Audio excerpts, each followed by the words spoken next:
On this episode, we'll be covering a historic timeline and tour information for Alcatraz Island in the Golden Gate National Recreation Area.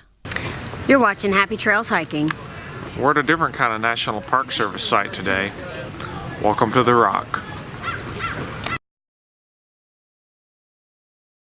Alcatraz is 1.25 miles offshore from San Francisco, California. It has been a fort, a prison, and was also the site of a Native American occupation and protest. It is now managed by the National Park Service. If you're interested in paranormal activity on Alcatraz, visit Panic D Paranormal History. Our trip to Alcatraz began with a boat ride across San Francisco Bay. As we approached the island, we noticed a lighthouse. Kay has always been interested in lighthouses, so she researched this one and learned that it has been operating since 1854 and is actually the first lighthouse on the Pacific coast. Alcatraz Island was purchased in 1847 from Mexico, and in 1853, the U.S. began fortifying it.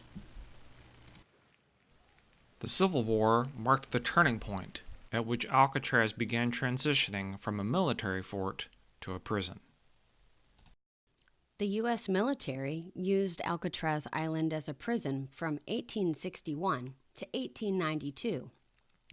Then, advancing military technologies made Alcatraz's fortification obsolete. In 1915, Alcatraz Island becomes the Pacific Branch U.S. Disciplinary Barracks, a military prison. In 1934, Alcatraz transferred from the War Department to the Department of Justice and became a federal penitentiary. We will take you on that tour momentarily. An interesting fact that had never crossed my mind was that the families of the guards and wardens lived on the island as well. After the Alcatraz prison closed, the island was considered federal property. In 1969, a small group of American Indians claimed the island in the name of Indians of all tribes. The longest occupation started on November 9th, 1969, and lasted for 19 months. Your tour of Alcatraz Island begins on the mainland at Pier 33. The National Park Service recommends getting advanced tickets, and you can purchase them from the Alcatraz Cruises website. There are 5 tour options available for Alcatraz Island. There's an early bird tour, a day tour, night tour, behind-the-scenes tour, and an Alcatraz and Angel Island tour. Prices start at $39.90 for adults. As you disembark, you're met by a National Park Service ranger for your introduction to the island. My name is Takeo, one of the rangers on the island. You're walking around. In fact, when you get to D Block, you're going to see some stanchions around these big metal doors. And definitely don't walk on top of that. But what that is actually it's closed down, but it's an old staircase that goes down into this brick subterranean kind of catacomb of buildings. And that's what they referred to the prison administration as lower solitary. Of course, all the men who are put down there referred to it as the dungeons. So we have carvings down there of men who were brought down there in the earliest years of Alcatraz for violating the silence rule on Alcatraz. They had a rule that nobody was allowed to talk for the first 6 years. So we know that men like Leo McIntosh, who would talk a lot, would start yelling, were actually put down in the dungeons for that violation. So that is earlier solitary confinement. Okay, so just some things to think about, right? It's a pretty heavy space. Yes, it is a heavy place, but it's meant to be. This is Alcatraz. The Cell House Tour is an audio tour. It is available in English, Spanish, French, German, Italian, Dutch, Japanese, Korean, Portuguese, and Mandarin. As you walk around the tour, you see these signs with rules and procedures for living on Alcatraz. Your tour of the cell house starts right where the inmates did. They arrived handcuffed and shackled, and these fresh fish were submitted to a thorough search for weapons and narcotics. The stalls on these showers were removed in the 1950s to allow the guards to oversee the inmates and protect them from assault. The inmates would only shower 2 times a week. After showering, inmates would get their Alcatraz blues from this area and would be marched to the general population cells. These 4 officers are your narrators on the audio tour. It is neat to hear their first-hand accounts. As you walk down the cell blocks, the narrators try to give you an idea of what everyday life would have been like for the prisoners here at Alcatraz Prison. The cell house was never filled to capacity, which was 336. The average number was 260, and the maximum was 302. This is what a typical cell would look like here at Alcatraz.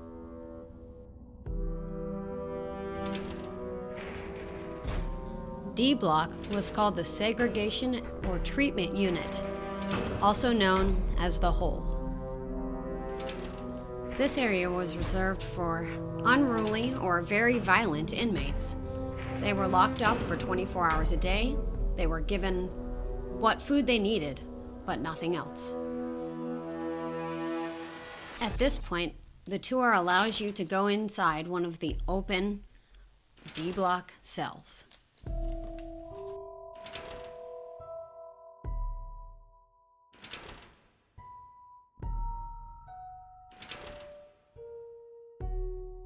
I'll have to say that I was really happy that I was able to just walk right back out again.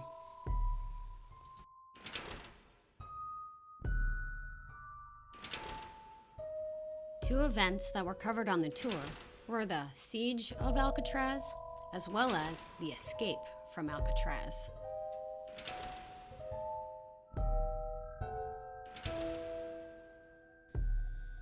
The tour also helped us to know what the prisoners did to keep themselves busy, but they also reminded us that the real world was very far away.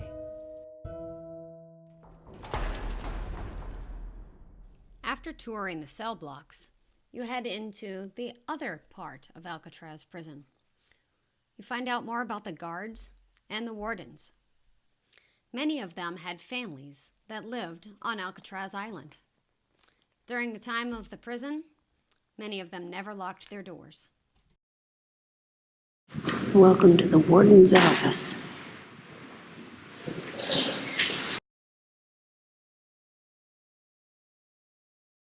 So we exited out of the warden's office, and they've directed us to find a place to stand where we can see San Francisco. Coming outside during the tour was a nice break from the confinement of those huge walls in Alcatraz. You did have to go back inside to finish the tour in the dining hall.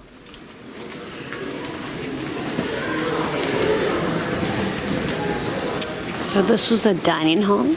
They got 20 minutes to eat, 3 meals a day. And they say that these canisters are tear gas.